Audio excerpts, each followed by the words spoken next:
All right, it wouldn't be the end of another month unless I recap my empties. Let's go.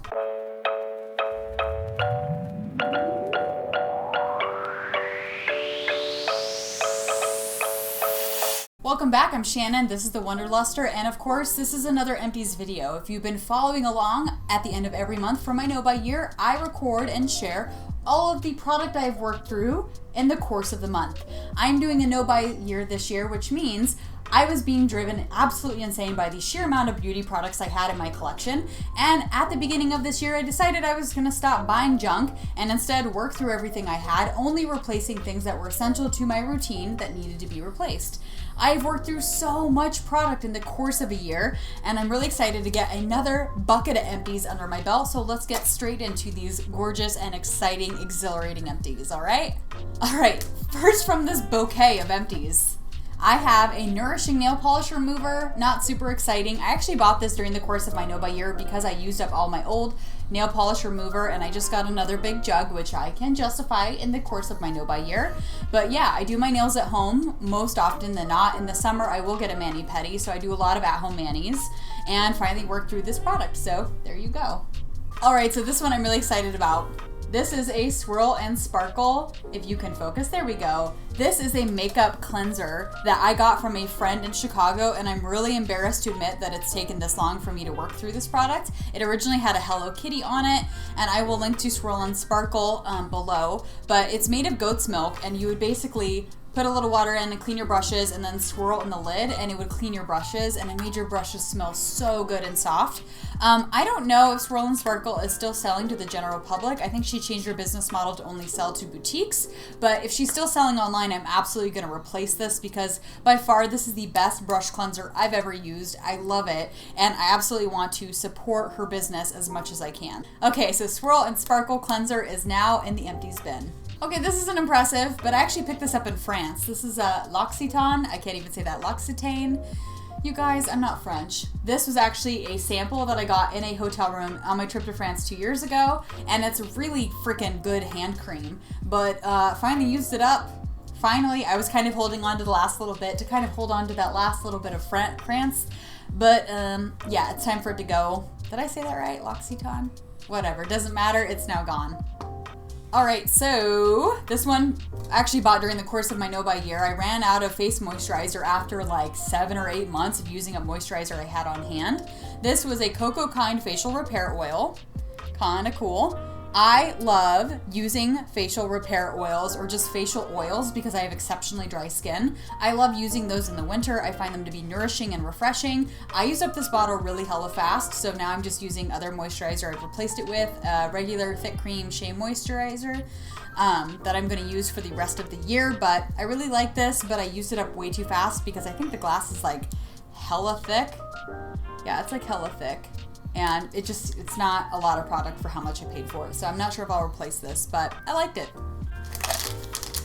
All right, this is not exciting. This is another Shea moisturizer for, what is this? Daily Hydration Facial Wipe. You've seen these before if you have been on my recaps. Yeah, just another one of these. I work through them all the time, but what I've changed it up this time though, is I actually got some micellar water and a rag that I'm gonna use, and I'm gonna try that instead of these facial towelettes. They're only like $6 to $8 for a pack of these, but a bottle of micellar water was like the same price. Wow, but I can have less waste and less plastic by using a reusable cloth that I can just wash with my sheets and stuff like that. So I'm gonna try that for a few months. I bought a giant bottle of micellar water, was the same price. So I'm hoping to cut down on my waste and also cut my beauty budget a little bit more.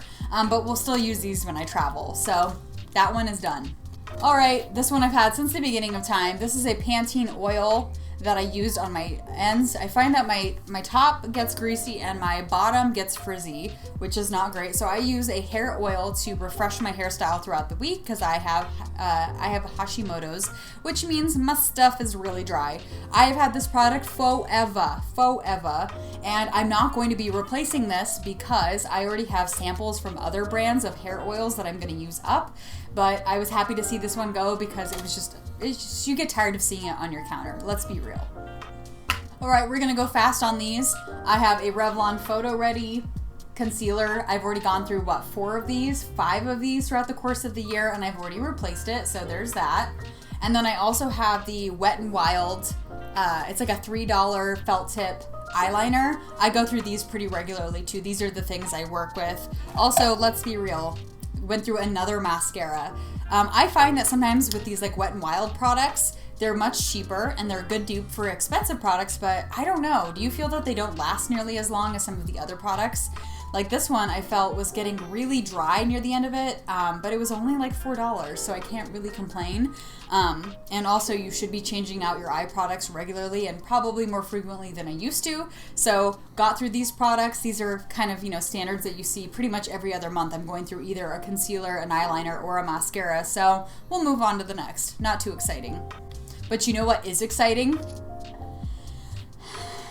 Going through 2 nail polishes. Yay! Okay, so I finally got through a Julep Oxigen Smoothing Base Coat. I already have one on hand that I hadn't even opened yet. Lord almighty. That one is finally done. Had this one open for years and probably way past its goodbye date. And then I also had this very light, almost invisible pink. And this one I actually used up because I actually poured it in another like red, deep red nail polish color that I wanted to dilute a bit. So I finally got 2 Juleps that I've had for literally ever out of my stash and happy to see them go. All right. Another not exciting one. Mary Kay Medium Coverage Foundation. I'm happy to say that this will probably be the last one I ever have because I've actually switched over to a cruelty-free, I believe it's Smashbox I have now. I had a wonderful Ulta gift card from my beautiful friend Lindsay, and I got to treat myself to a fancy-ass foundation. So I did exactly that, and I'm very excited to say that I love my new foundation. I hope you like it. I hope it's pretty. I don't know if it is, but this one has been my standard. This Mary Kay Ivory 204 has been my standard for years. I just wanted to try something new, something I can buy locally and also is cruelty free, so I'm giving this one a try. If you have more recommendations for cruelty free, awesome foundations that aren't too like oily or thick, I would love to hear it in the comment section below, so please let me know. All right, as I drop product and have to retrieve it, this is exciting. Went through two mineral powder foundations from Mary Kay. I usually use these to set my foundation and finally worked through these.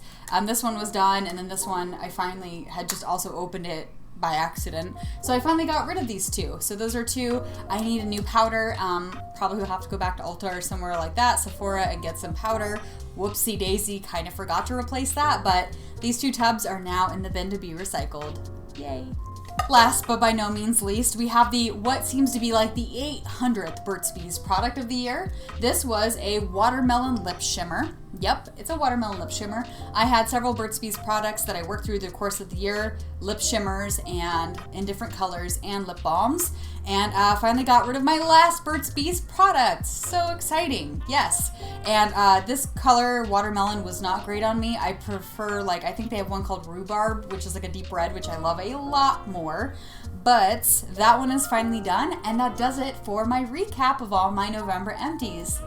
Yay! Alright guys, it's crazy to think that that will be my second to last empties video of my no-buy year. Holy crap. I've worked through so much product and I'm very proud of myself, but also as I was looking through things to buy for Black Friday or seeing what the sales were like, nothing's really calling my name. What I love more than accumulating at this point is the satisfaction of using up what I have and having a little less chaos in my makeup drawer when I pull it out in the morning. I'm loving everything that's in my collection. I love working through all my nail polishes and using up my eyeshadows, and really nothing is calling my name to replace it. I just love the feeling of purge that I get every single month, and I'm giving it some thought as to how I will change up my habits for 2020 in the brand new year, but don't really have news on that just yet, so stay tuned.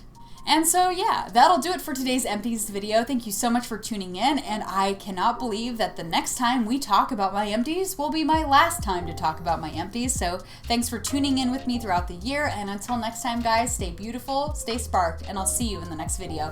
Love you, bye.